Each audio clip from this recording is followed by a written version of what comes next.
নবনীরদনিন্দিত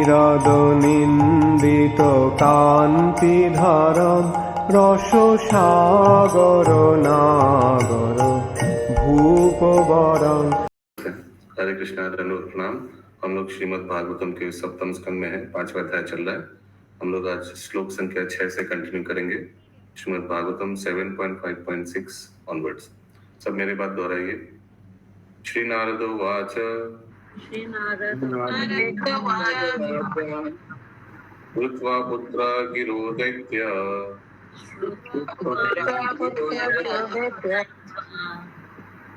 परापक्ष समाहिता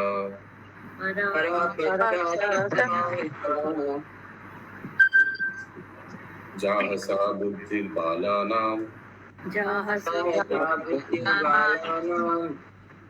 विद्यते परबुद्धिभिः। यस, अशोक प्रभु अनुवाद पढ़िए। अनुवाद। श्री नारद मुनि ने आगे कहा, जब भक्त प्रहलाद महाराज ने भक्तिमय आत्म साक्षात्कार के विषय में बतलाया और इस प्रकार अपने पिता के शत्रु पक्ष के प्रति अपनी स्वामी भक्ति दिखलाई, तो असुरराज हिरण्यकशिपु ने भक्त प्रहलाद की बातें सुनकर हंसते हुए कहा, शत्रु की वाणी द्वारा बाल बुद्धि इसी प्रकार बिगाड़ी जाती है।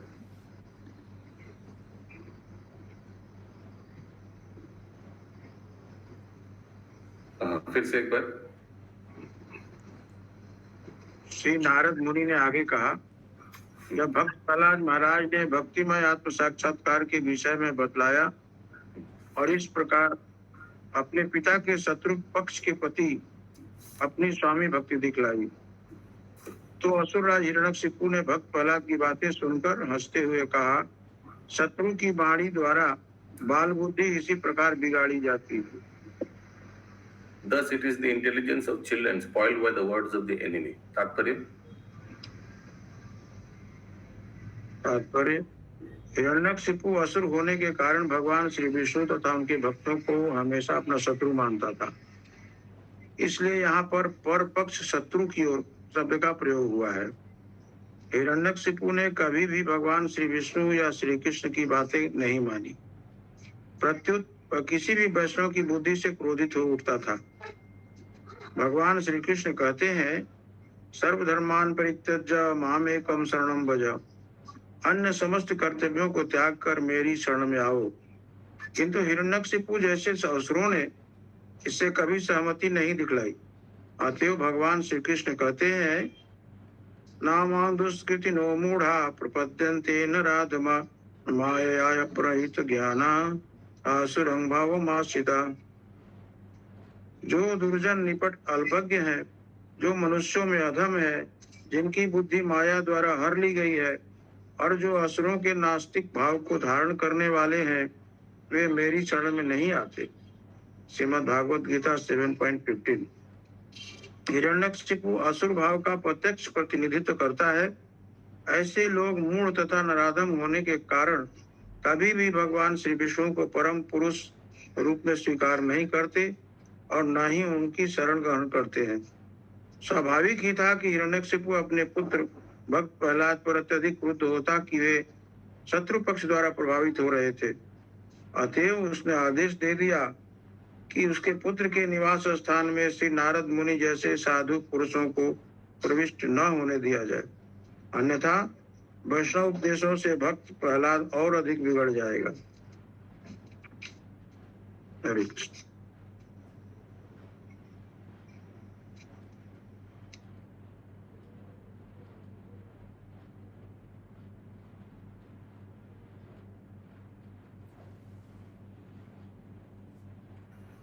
अगला श्लोक 7 नंबर। सम्यक् विधार्यतं बालो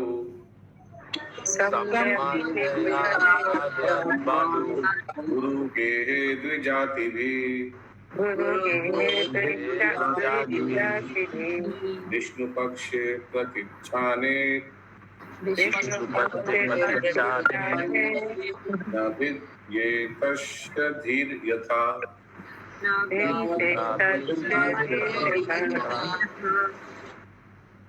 अनुवाद।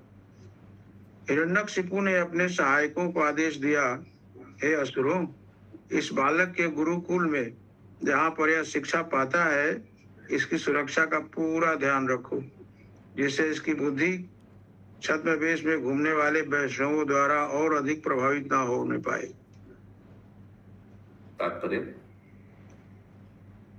तात्पर्य, हमारे कृष्ण भावनामृत आंदोलन में स्वयं को सामान्य कर्मी की भांति वेश धारण करने की युक्ति आवश्यक है, क्योंकि आसुरी साम्राज्य में प्रत्येक व्यक्ति वैष्णव उपदेशों के विरुद्ध रहता है। कृष्ण भावनामृत वर्तमान युग के असुरों को तनिक भी नहीं भाता। जो ही वे किसी वैष्णव को केसरिया वस्त्र धारण किए, गले में माला डाले तथा मस्तक पर तिलक लगाए देखते हैं कि वे तुरंत ही कुपित हो उठते हैं। वे वैष्णव का उपहास करने हेतु कटाक्ष में हरे कृष्ण कहकर उनकी आलोचना करते हैं, और कुछ व्यक्ति तो निष्ठा से भी हरे कृष्ण का जप करते हैं, लेकिन चूंकि प्रत्येक अवस्था में हरे कृष्ण परम है, चाहे कोई उपहास में कहे या निष्ठा पूर्वक कहे, फिर भी इसका प्रभाव पड़ेगा। वैष्णवगण तो प्रसन्न होते हैं जब असुरगण हरे कृष्ण का उच्चारण करते हैं, क्योंकि इससे पता चलता है कि हरे कृष्ण आंदोलन की जड़ें जम रही हैं। वैष्णवों को दंडित करने हेतु हिरण्यकशिपु जैसे बड़े बड़े असुर दैत्य सदैव तत्पर रहते, और वे ऐसी व्यवस्था करते हैं जिससे वैष्णव न तो अपनी पुस्तकें बेचने और न ही कृष्ण भावनामृत का प्रचार करने आए। इस प्रकार हिरण्यकशिपु ने जो कुछ बहुत समय पूर्व किया था, वही आज भी हो रहा है। यही भौतिकवादी जीवन शैली है। असुर या भौतिकवादी नहीं चाहते हैं कि कृष्ण भावनामृत किसी प्रकार उन्नति करे, और वे इसमें नाना प्रकार से विघ्न डालने का प्रयास करते हैं। इतने पर भी वे कृष्ण भावनामृत के प्रचारकों को अपना वैष्णव वेश बनाकर या अन्य वेश में उपदेश देने हेतु आगे बढ़ते रहना चाहिए। चाणक्य पंडित कहते हैं, यदि सच्चरित व्यक्ति को किसी बहुत बड़े ठग से पाला पड़े, तो यह आवश्यक है कि वह भी ठग बने, ठगने के उद्देश्य से नहीं, अपितु अपने उपदेश कार्य को सफल बनाने हेतु। हरे कृष्ण। इससे चाणक्य पंडित वाला पढ़िए। चाणक्य पंडित कहते हैं कि यदि सच्चरित्र व्यक्ति को किसी बहुत बड़े ठग से पाला पड़ जाए, तो यह आवश्यक ही वह भी ठग बने, ठगने के उद्देश्य से नहीं, अपितु अपने उपदेश कार्य को सफल बनाने हेतु। If an honest person deals with a great cheater, it is necessary for him to become a cheater also. Not for the purpose of cheating, but to make his preaching successful. अच्छा, लोहे लोहे को काटता है।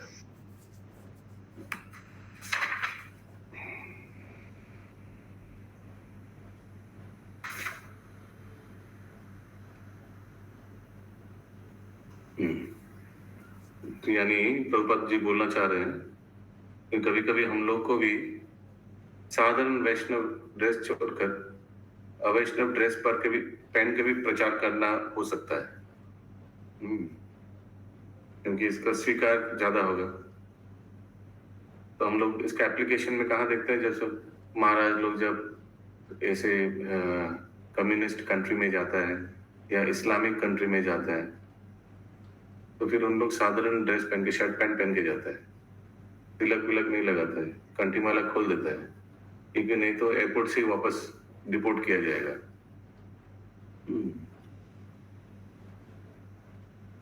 ये एक उदाहरण है। तो प्रचार के लिए कभी कभी वैष्णव भक्त भी शर्ट पैंट पहन के कॉर्पोरेट प्रीचिंग करने जाते हैं। उस समय तिलक विलक नहीं पहनता, क्योंकि पहनने से फिर एक्सेप्टेबिलिटी नहीं होगा, लोग बोलेगा साधु बाबा आ गया।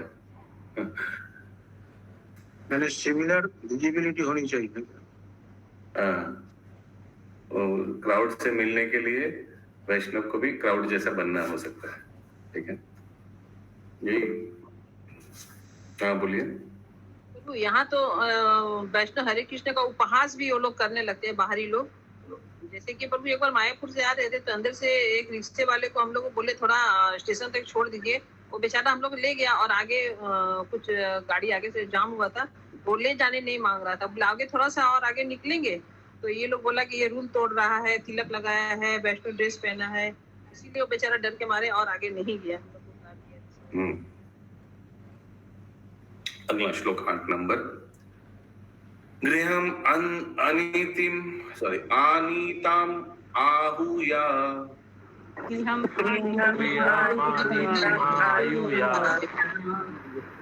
प्ररादम दैत्ययाजका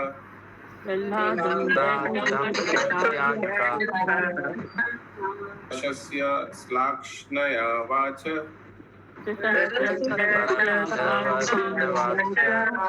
समापृच्छन्त सामभि।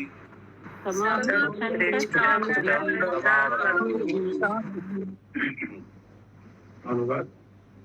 जब हिरण्यकशिपु के सेवक बालक भक्त प्रहलाद को गुरुकुल वापस ले आए तो असुरों के पुरोहित षंड तथा अर्मक ने उसे शांत किया।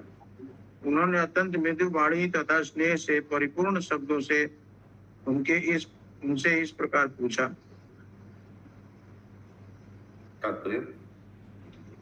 तात्पर्य। षंड तथा अमर्क असुरों के पुरोहित थे। वे भक्त प्रहलाद महाराज से यह जानने हेतु उत्सुक थे कि वे कौन से वैष्णव हैं जो उन्हें कृष्ण भावनामृत का उपदेश देने आते हैं। उनका मंतव्य उन वैष्णवों के नामों का पता लगाना था। प्रारंभ में उन्होंने बालक को डराया धमकाया नहीं, क्योंकि ऐसा करने पर हो सकता है कि वे वास्तविक दोषियों के नाम न बताएं। अतः उन्होंने अत्यंत मृदु तथा शांत भाव से इस प्रकार पूछा। ठीक है, इन्वेस्टिगेशन चल रहा है। वत्स प्रहलाद भाद्रम ते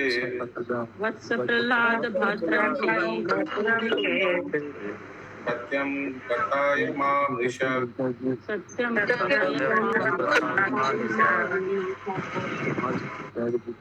बालानति कुतस्तुभ्यं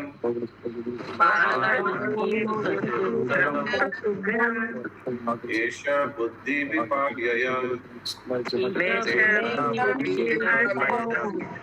म्यूट कर दीजिए माधव स्वरूप प्रभु। अनुवाद। हे पुत्र प्रहलाद, तुम्हारा क्षेम तथा कल्याण हो। तुम कृपया झूठ मत बोलना, सब सच सच बताना। ये बालक जिन्हें तुम देख रहे हो वे तुम जैसे नहीं है, क्योंकि ये सब पथभ्रष्ट के जैसे नहीं बोलते। तुमने ये उपदेश कहाँ से सीखे? तुम्हारी बुद्धि इस प्रकार कैसे बिगड़ गई है? आगे। तात्पर्य। भक्त प्रहलाद महाराज भी बालक ही थे, अतः उनके अध्यापकों ने सोचा कि यदि इस बालक को फुसला सके तो वह तुरंत सच बता देगा और यह रहस्य प्रकट कर देगा कि किस प्रकार वैष्णव जन आकर उसे भक्ति का पाठ पढ़ा जाते हैं। निस्संदेह यह विस्मयजनक था कि उसी पाठशाला के अन्य दैत्य बालक बिगड़े नहीं थे, केवल भक्त प्रहलाद महाराज ही वैष्णवों के उपदेश से बिगड़े थे। अध्यापकों का मुख्य कर्तव्य यह था कि वे पता लगाएं कि वे वैष्णव कौन थे जो वहां आकर भक्त प्रहलाद को शिक्षा देते थे और उसकी बुद्धि को बिगाड़ रहे थे। कोई पूछ रहा था ना कि ये प्रहलाद महाराज का बाकी भाइयों का क्या हुआ, तो इससे थोड़ा थोड़ा पता चलता है कि उन लोग वैष्णव नहीं बन पाए। बाकी लोग तो जैसा था वैसे था, दैत्य पुत्र आसुरिक। अगला श्लोक 10 नंबर। बुद्धि भेद पराकृता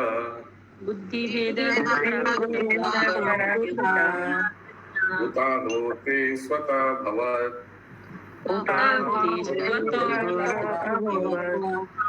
मन्यतां श्रोतु कामानां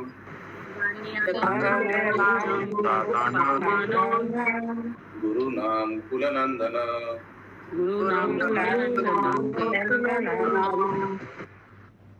अनुवाद। हे कुलश्रेष्ठ, तुम्हारी बुद्धि का यह विकार अपने आप आया है या शत्रुओं द्वारा लाया गया है? हम सब तुम्हारे शिक्षक हैं और इसके विषय में जानने हेतु अति उत्सुक हैं। हमसे सच सच कहो। तात्पर्य। भक्त प्रहलाद महाराज के शिक्षक आश्चर्यचकित थे इतना छोटा बालक किस प्रकार ऐसे उच्च वैष्णव दर्शन की बातें कर सकता है। अतएव उन वैष्णवों के विषय में उन्होंने जानना चाहा जो चोरी चोरी उन्हें शिक्षा दे रहे थे, जिससे वे वैष्णव बंदी बनाए जा सके और भक्त प्रहलाद के पिता हिरण्यकशिपु के समक्ष मार दिए जाए। 11 नंबर श्लोक। श्री प्रहलाद उवाच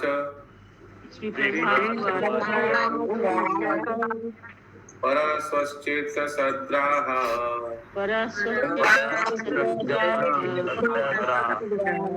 कृतं यन्मायया कृता विमोहिता धियं दृष्टाः तस्मै भागवते नमः।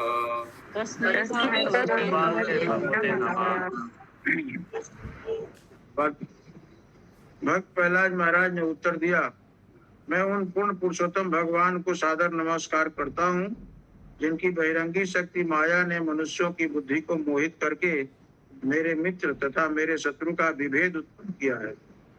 वस्तुतः मुझको अब इसका वास्तविक अनुभव हो रहा है, यद्यपि मैंने पूर्व में इसके विषय में प्रामाणिक स्रोतों से सुन रखा है। और एक बार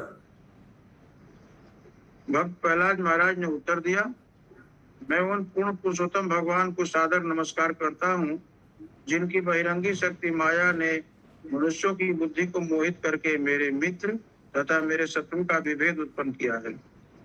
वस्तुतः मुझको अब इसका वास्तविक अनुभव हो रहा है, यद्यपि मैंने पूर्व में इसके विषय में प्रामाणिक स्रोतों से सुन रखा है।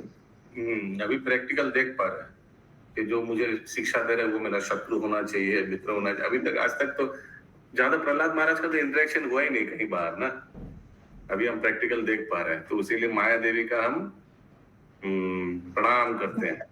अभी हमको थियरी सुना था बहुत नारद मुनि से, अभी प्रैक्टिकल देख पा रहे हैं। तात्पर्य जैसा कि श्रीमद् भागवत गीता 5.18 में कहा गया है, विद्या विनय संपन्ने ब्राह्मणे गविहस्तिनि सुनी चैव स्वपाके च पंडिता समदर्शिन। विनीत साधु अपने वास्तविक ज्ञान के बल पर एक विद्वान एवं भद्र ब्राह्मण, गाय, हाथी, कुत्ता तथा चांडाल को समान दृष्टि से देखता है। जो पंडित हैं अर्थात जो वास्तव में विद्वान है, समदर्शी है, उन्नत भक्त, जिन्हें प्रत्येक वस्तु का पूरा पूरा ज्ञान है, किसी भी प्राणी को मित्र या शत्रु के रूप में नहीं देखते, अपितु व्यापक दृष्टि होने से वे सबको भगवान श्री कृष्ण के अंश रूप में देखते हैं। जैसे कि श्री चैतन्य महाप्रभु ने पुष्टि की है, जीवेर स्वरूप है कृष्ण नित्य दास। प्रत्येक जीव श्री भगवान का अंश होने के कारण उनकी सेवा के निमित्त है। जिस प्रकार शरीर का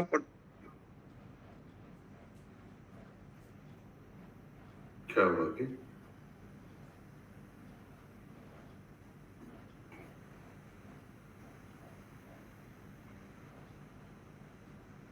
जिस प्रकार से कंटिन्यू करिए सुधामयी वल्लभी माता जी करता है। एक सेकंड फिर से पढ़िए, आपका थोड़ा नेटवर्क खराब हो गया था। जिस प्रकार से कंटिन्यू करिए चैतन्य महाप्रभु के जीवेर स्वरूप है कृष्ण नित्य दास, उसके बाद से पढ़िए फिर से। प्रत्येक जीव भगवान का अंश होने के कारण उनकी सेवा के निमित्त है। जिस प्रकार शरीर का प्रत्येक अंग पूरे शरीर की सेवा के लिए होता है, सारे जीव श्री भगवान के दास होने के कारण एक समान है, लेकिन वैष्णव अपनी स्वाभाविक विनम्रता के कारण अन्य सभी जीव को प्रभु कहकर संबोधित करता है। वह अन्य दासों को इतना आगे बढ़ा देखता है कि उसे उनसे बहुत कुछ सीखने को मिलता है। इस प्रकार वह श्री भगवान के अन्य सभी भक्तों को प्रभु अर्थात स्वामी के रूप में स्वीकार करता है। यद्यपि प्रत्येक व्यक्ति श्री भगवान का दास है, लेकिन अपनी विनम्रता के कारण वैष्णव दास दूसरे दास को अपना प्रभु यानी स्वामी मानता है। प्रभु का ज्ञान गुरु के ज्ञान से प्रारंभ होता है। जस्य प्रसाद भगवत प्रसादो जस्य प्रसाद न गति कुतो अपि। गुरु की कृपा होने पर मनुष्य को भगवान श्री कृष्ण का आशीर्वाद प्राप्त होता है।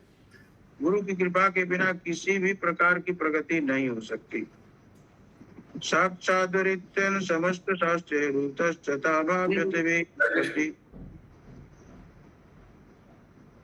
ये कैसे पढ़ रहे हैं आप? ये तो एक भजन अष्टकम में है। ये गुरु अष्टकम। हाँ, तो मालूम नहीं क्या सुबह सुबह अभी इंटरव्यू दे के आया क्या? अभी अभी मतलब अभी पूछना शोभा देता है? नहीं। साक्षादरित न समस्त शास्त्रे तथा ब्राभ्यत एव सद्भिः किन्तु प्रभुर्या एव तस्य वन्दे गुरो श्री चरणरविन्द। गुरु का उतना ही आदर किया जाना चाहिए जितना कि परम भगवान का किया जाता है, क्योंकि वे श्री भगवान के परम विश्वस्त सेवक हैं। इसे समस्त शास्त्रों ने स्वीकार किया है और सभी विद्वान इसका पालन करते हैं। अतएव मैं ऐसे गुरु के चरण कमलों में सादर प्रणाम करता हूँ जो श्री हरि भगवान श्री कृष्ण के प्रामाणिक प्रतिनिधि है। गुरु अर्थात ईश्वर के दास श्री भगवान की अत्यंत प्रिय सेवा में संलग्न रहते हैं। इस सेवा से समस्त भक्त जीवों को माया के चंगुल से मुक्त किया जाता है। इस माया बस मनुष्य सोचता है यह व्यक्ति मेरा शत्रु है और वह मेरा मित्र है। वास्तव में पूर्ण पुरुषोत्तम भगवान ही सभी जीवों के मित्र हैं और सारे जीव श्री भगवान के नित्य दास हैं। एक तत्व तो इसी भावना से संभव है, न कि कृत्रिम विचार से कि हम में से प्रत्येक ईश्वर है या ईश्वर के तुल्य। वास्तविक ज्ञान तो यही है कि ईश्वर ही परम स्वामी है और हम सभी परमेश्वर के दास हैं। अतएव हम सभी एक ही स्तर पर हैं। भक्त प्रहलाद महाराज को उनके गुरु श्री नारद मुनि ने पूर्व में ही यह सिखला दिया था, किंतु तो भी भक्त प्रहलाद को आश्चर्य हो रहा था कि किस प्रकार मोहग्रस्त जीव किसी को अपना मित्र और किसी को अपना शत्रु मानता है। जब तक मनुष्य द्वैत दर्शन से चिपका रहता है और किसी को मित्र तथा किसी को शत्रु मानता है, तब तक उसे माया के पास में समझना चाहिए। मायावादी दार्शनिक भी भ्रम में रहता है, क्योंकि वह सारे जीव को ईश्वर मानकर उन्हें एक समझता है। कोई भी व्यक्ति ईश्वर के तुल्य नहीं है। दास कभी प्रभु के तुल्य नहीं हो सकता। हरे कृष्ण। ये मायावाद पूछ रहा था ना, और एक ये नया कैटेगरी मिला मायावाद का, जो जीव अपने आप को ईश्वर मानता है, वो भी मायावाद है। या आगे वैष्णव दर्शन के अनुसार स्वामी यानी प्रभु एक है और दास भी एक है, परंतु स्वामी तथा दास में मुक्त अवस्था में भी अंतर बना रहता है। बद्ध अवस्था में हम सोचते हैं कि कुछ प्राणी हमारे मित्र हैं जबकि अन्य हमारे शत्रु हैं। इस प्रकार हम द्वैत भाव में बने रहते हैं, किंतु मुक्त अवस्था में भाव यह कहता है कि श्री भगवान स्वामी है और सभी जीव भगवान के सेवक होने के कारण एक है। इस तरह कोई लगता है ये मेरा शत्रु है, मेरा मित्र है, ये देश मेरा शत्रु है, बाकी सब मित्र है, हम भारतीय हैं, भारतीय हमारा मित्र है, बाकी सब हमारा शत्रु है, बाहर वाले शत्रु है, ऐसे। लेकिन जो वैष्णव सिद्धांत क्या है, भगवान के सब हम पुत्र हैं। उस हिसाब से सब एक दूसरे से भाईचारा, ओके, यूनिवर्सल ब्रदरहुड। भगवान सिर्फ प्रभु है, स्वामी है, बाकी सब दास एक जैसे। सब दास है, सब एक दूसरे से भाई हैं, उनका पुत्र हैं सब हम लोग। बोलिए माता जी। हरे कृष्णा प्रभु जी, ये जो लास्ट लाइन है तात्पर्य का, किंतु मुक्त अवस्था में ईश्वर प्रभु के रूप में और सारे जीव ईश्वर के दास होने के कारण एक होते हैं। तो सारे जीव ईश्वर के दास होने के कारण एक होते हैं, तो क्या मतलब इंटरकनेक्टेड होते हैं या क्या, मतलब कोई टर्म है या क्या है ये?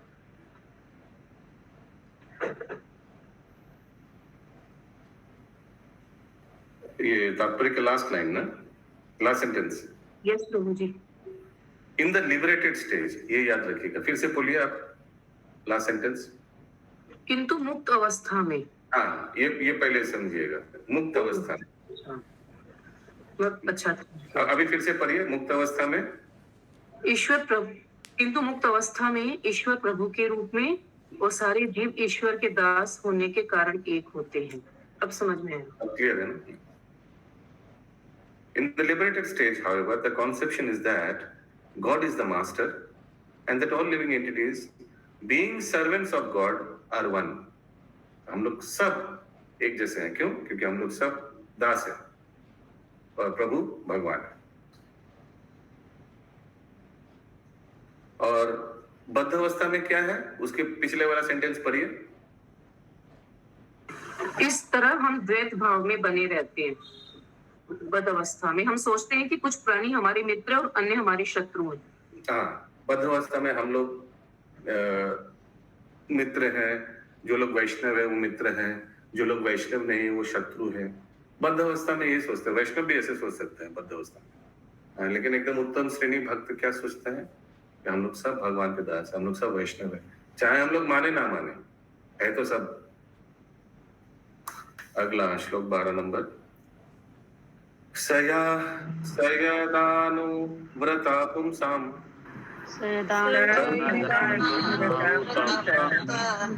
पशु बुद्धि विधि विभीद्यते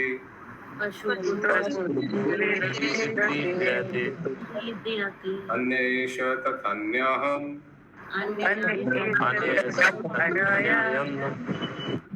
इति भेदगता सति।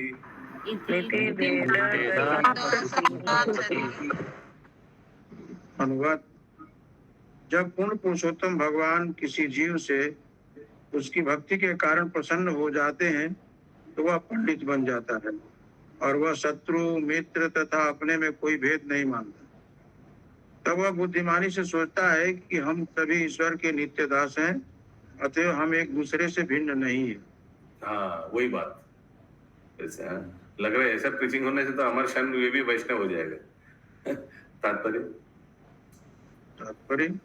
जब भक्त प्रहलाद महाराज के अध्यापकों तथा आसुरी पिता ने पूछा कि उसकी बुद्धि किस प्रकार दूषित हो गई है, तो भक्त प्रहलाद महाराज ने कहा, जहाँ तक मेरा प्रश्न है, मेरी बुद्धि दूषित नहीं की गई है, परंतु अपने गुरु की कृपा से तथा भगवान श्री कृष्ण की कृपा से मैंने अब यह सीखा है कि न तो मेरा कोई मित्र है, वास्तव में हम सभी भगवान श्री कृष्ण के नित्यदास हैं, किंतु माया के प्रभाव से हम सोचते हैं कि हम एक दूसरे के शत्रु तथा मित्र रूप में पूर्ण पुरुषोत्तम भगवान से भिन्न स्थित हैं। अब यह भ्रम दूर हो गया है, अतएव मैं सामान्य मनुष्यों के जैसा नहीं रहा। अब मैं यह नहीं सोचता हूँ कि मैं ईश्वर हूँ और अन्य जन मेरे शत्रु तथा मित्र हैं। अब मैं ठीक ही सोचता हूँ कि हर कोई ईश्वर का सनातन दास है और हमारा कर्तव्य यह है कि इन परम प्रभु की सेवा की जाए, क्योंकि हम दास के रूप में एक तत्व के पद पर खड़े रहेंगे। असुरगण प्रत्येक व्यक्ति को मित्र या शत्रु मानते हैं, परंतु वैष्णवों का कहना है कि चूंकि प्रत्येक व्यक्ति श्री भगवान का दास है, अतः प्रत्येक व्यक्ति एक जैसे पद पर है। अतः एक वैष्णव अन्य जीवों को न तो शत्रु मानता है न मित्र, अपितु वह कृष्ण भावनामृत का प्रसार करता है।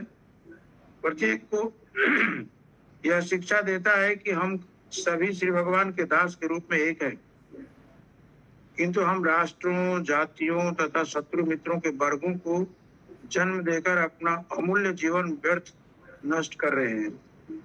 प्रत्येक व्यक्ति को कृष्ण भावनामृत की धरातल पर आना चाहिए और इस प्रकार श्री भगवान के दास के रूप में एक तत्व का अनुभव करना चाहिए, एकदम जैसे भक्ति सिद्धांत सरस्वती ठाकुर ने सिखाया था।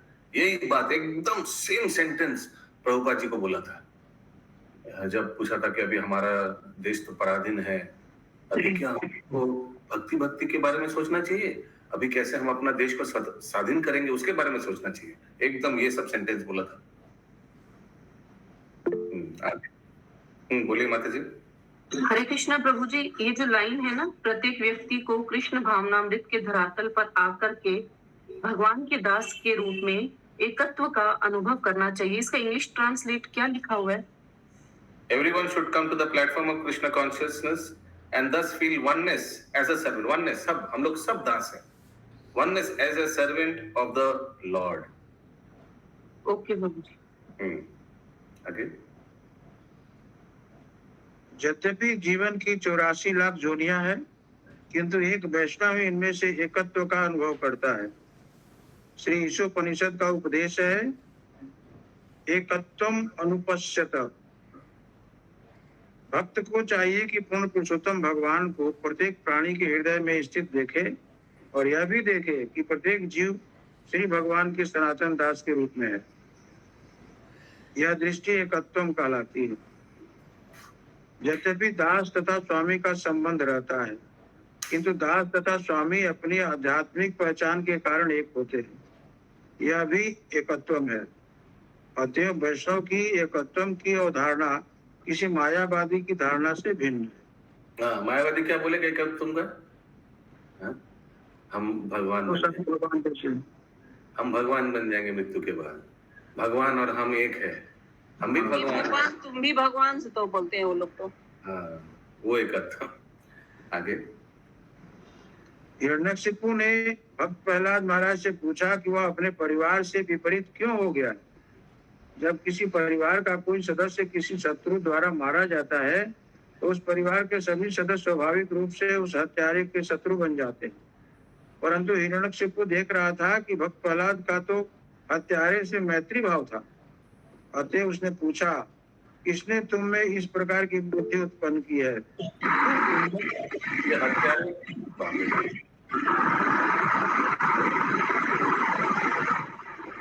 हाँ, बोलो। হরে কৃষ্ণ প্রভু, ধন্যবাদ, প্রণাম প্রভু। এখানে বলেছে যে যদিও প্রভু ও ভৃত্যের সম্পর্ক রয়েছে, তবুও প্রভু ও ভৃত্য উভয়েরই সত্তা চিন্ময় হওয়ার ফলে তারা এক। এটিও একোত্তম। তা প্রভু আর ভৃত্য দুজনে চিন্ময় কি করে হলো? প্রভু পাকাটা করুন না। প্রভু ভগবানও চিন্ময়, ভগবানও অনাদিরাদির গোবিন্দ। হ্যাঁ, আর জীব আপনি মিউট করে দেন। প্রচন্ড আওয়াজ আসছে। अच्छा। हाँ, सबको सुनना चाहिए कि आप लोग जब ऑन कर देते हैं या भूल जाते हैं अनम्यूट करने सॉरी, तो कैसा आवाज आता है बाकी लोगों को देखिए, ऐसा आवाज आता है।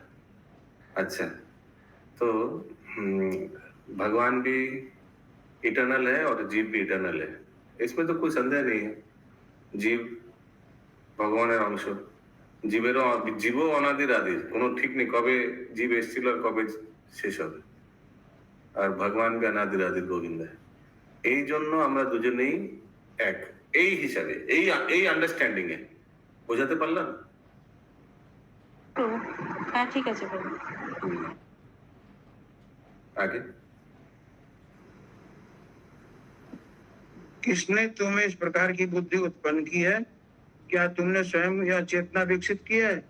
चूंकि तुम एक छोटे से बालक हो, अतएव किसी ने अवश्य ही तुम्हें इस प्रकार सोचने हेतु फुसलाया होगा। भक्त प्रहलाद महाराज कहना चाहते थे कि भगवान श्री विष्णु के अनुकूल मनोवृत्ति तभी विकसित हो सकती है जब श्री भगवान अनुकूल हो। सजदानुव्रत, जैसा कि श्रीमद् भागवत गीता में कहा गया है, भगवान श्री कृष्ण सबके मित्र हैं। सुहृदं सर्वभूतानां ज्ञात्वा मां शान्तिमिच्छति। थोड़ा स्लो करिए।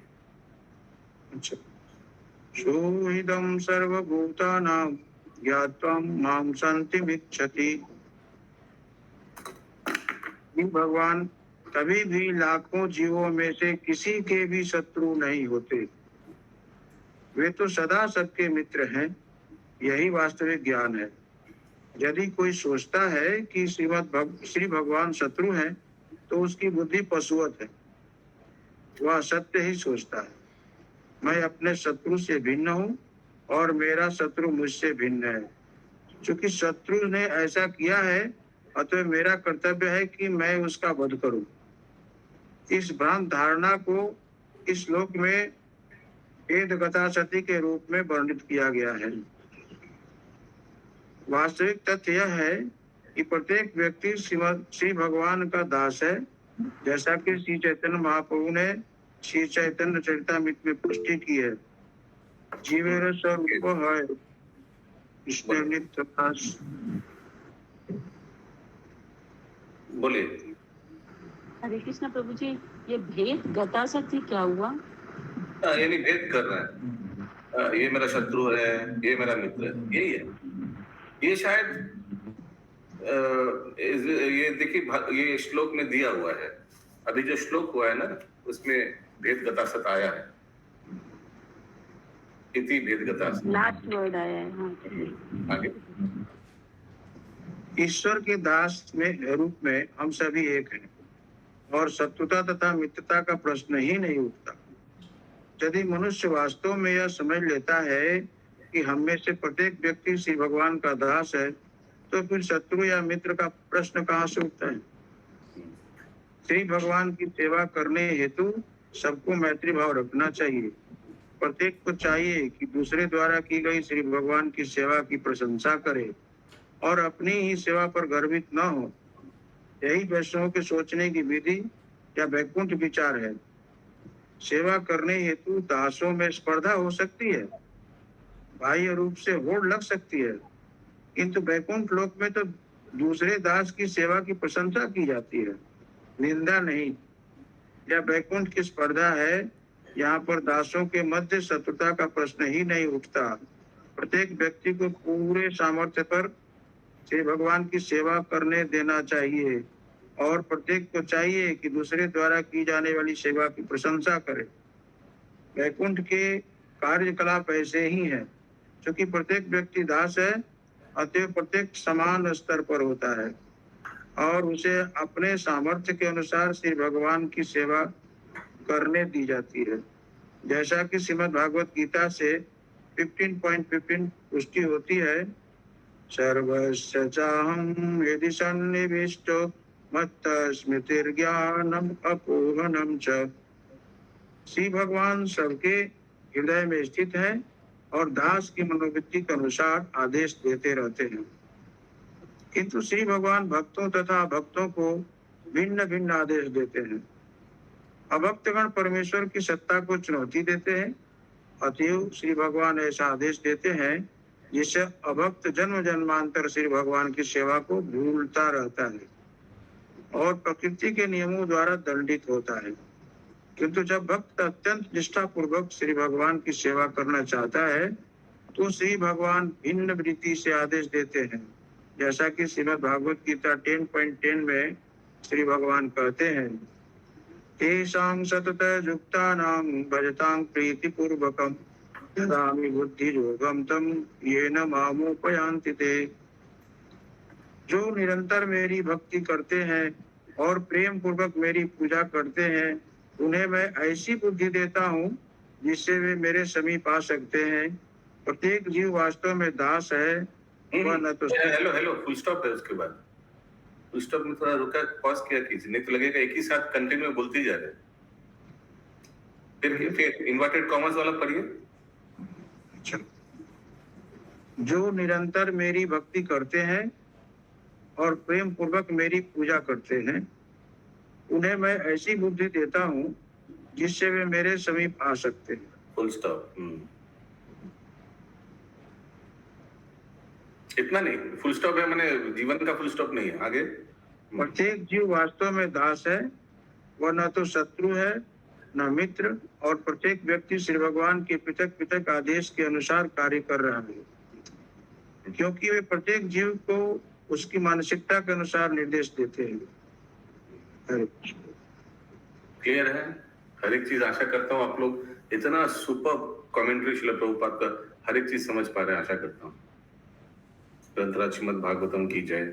श्रील प्रभुपाद की जय।